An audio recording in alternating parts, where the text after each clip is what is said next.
যি আমাৰ দেশৰ হিতৰ বাবে মহিলা সবলীকৰণ, মহিলা শক্তি আৰু লগতে পুৰুষৰ সমানে মহিলাক এটা উপযুক্ত সন্মান প্ৰদানেৰে উমেন্স বিল অনা হৈছিল।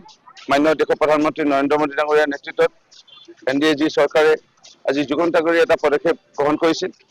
কিন্তু ইতিহাসৰ পাতত লিখা যাব যে কংগ্ৰেছ আৰু অন্যান্য দলসমূহে আজি 33% যি মহিলা সংৰক্ষিত বিল অনা হৈছিলে ইয়াক বিৰোধিতা কৰিলে।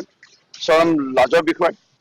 যি সময়ত আমি কৈ থাকো বিভিন্ন ৰাজনৈতিক দলে নিৰ্বাচনৰ মুহূৰ্তত নাৰীৰ সবলীকৰণৰ কথা, নাৰীৰ সন্মানৰ কথা, সেই সময়ত আচল স্বৰূপ কংগ্ৰেছ দল আৰু কংগ্ৰেছ দলৰ লগত সমৰ্থন কৰা অন্যান্য ৰাজনৈতিক দলসমূহে আজি যি বিৰোধিতা কৰিলে উমেন্স বিল, ইয়াক আমি ধিক্কাৰ দিছো।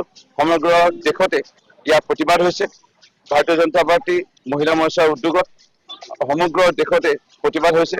আজি আমাৰ মৰিনী মণ্ডলৰ অন্তৰ্গত আমি মহিলা মৰ্চাৰ আজি বৰষুণ প্ৰতিকূল বতৰ আছিলে, তাৰ মাজতো আজি মহিলাসকল ওলাই আহিছে, মই ধন্যবাদ জনাইছো। আৰু এটা কথা ঠিক যে এই উমেন্স বিল আজি প্ৰত্যেক ৰাজ্যতে 33% বিধানসভালৈ মহিলা প্ৰতিনিধি অনাৰ ক্ষেত্ৰত সহায় কৰিলেহেঁতেন।